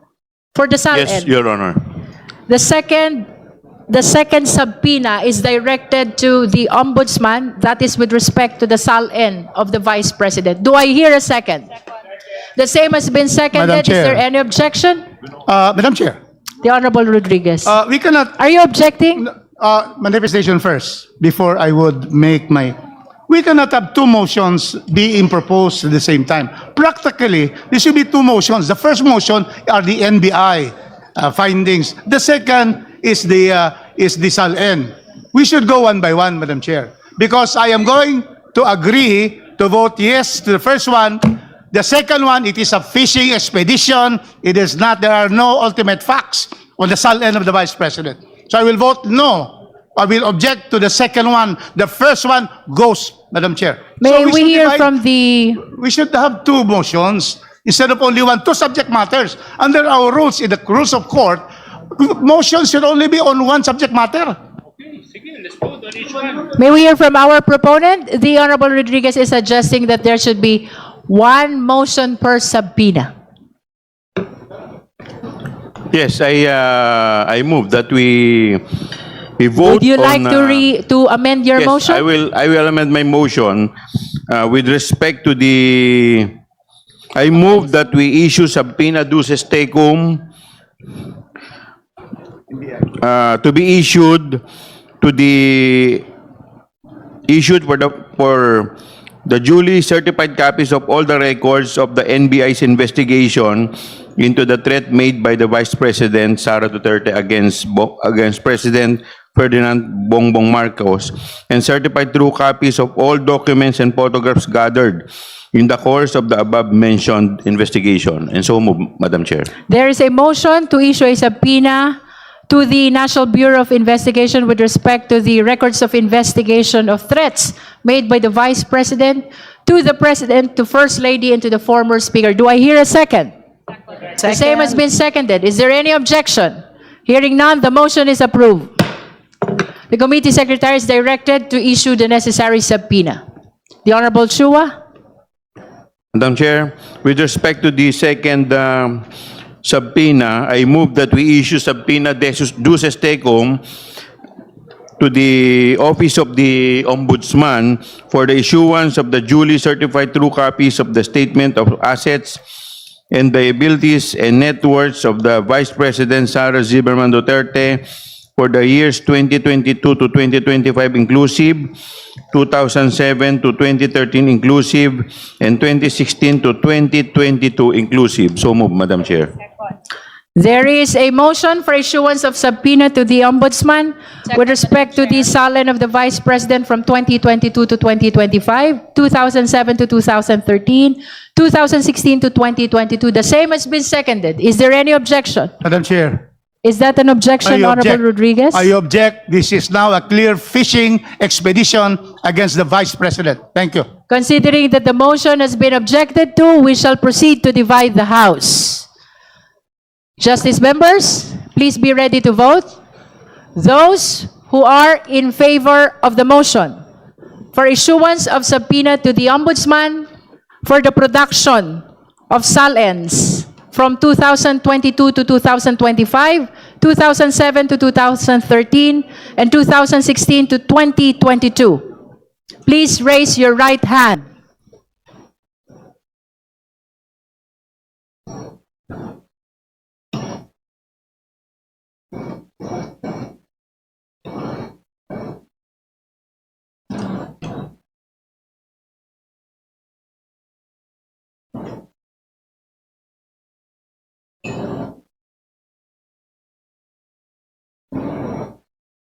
You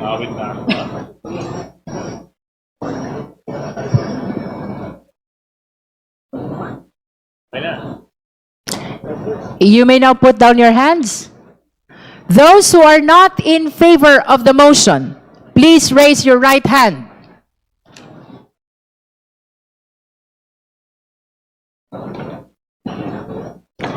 You may put down your hand, Honorable Rodriguez.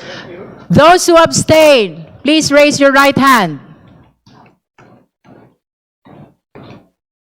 That concludes the voting. Secretariat, the result, please.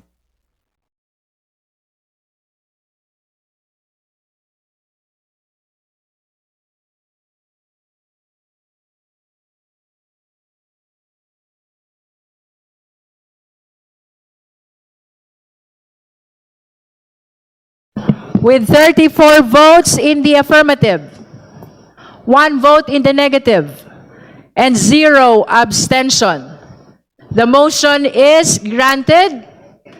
The committee is directed to issue subpoena duces tecum to the Ombudsman for the production of the SAL-in of the Vice President corresponding to the period of 2022 to 2025, 2007 to 2013, and 2016 to 2022. So ordered.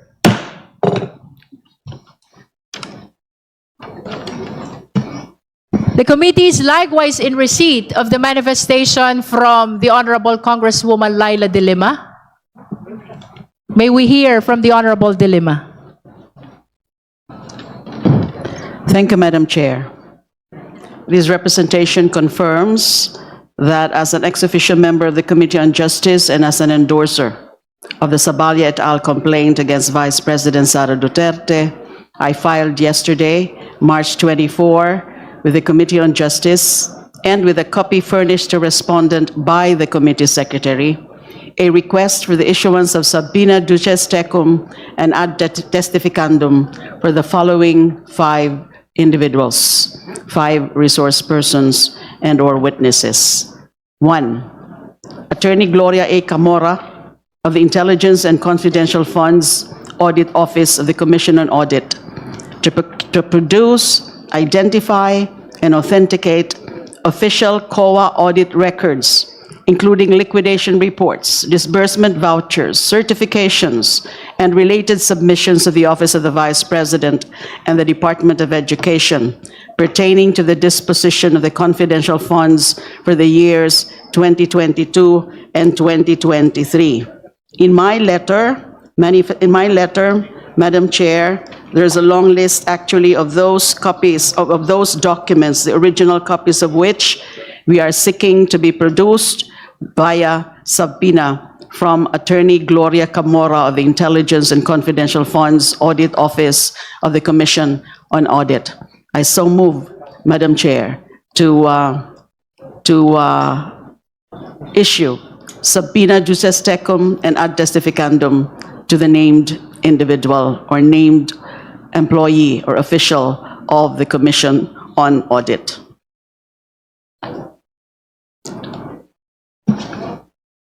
There is a motion for the issuance of subpoena to Attorney Gloria A. Camora.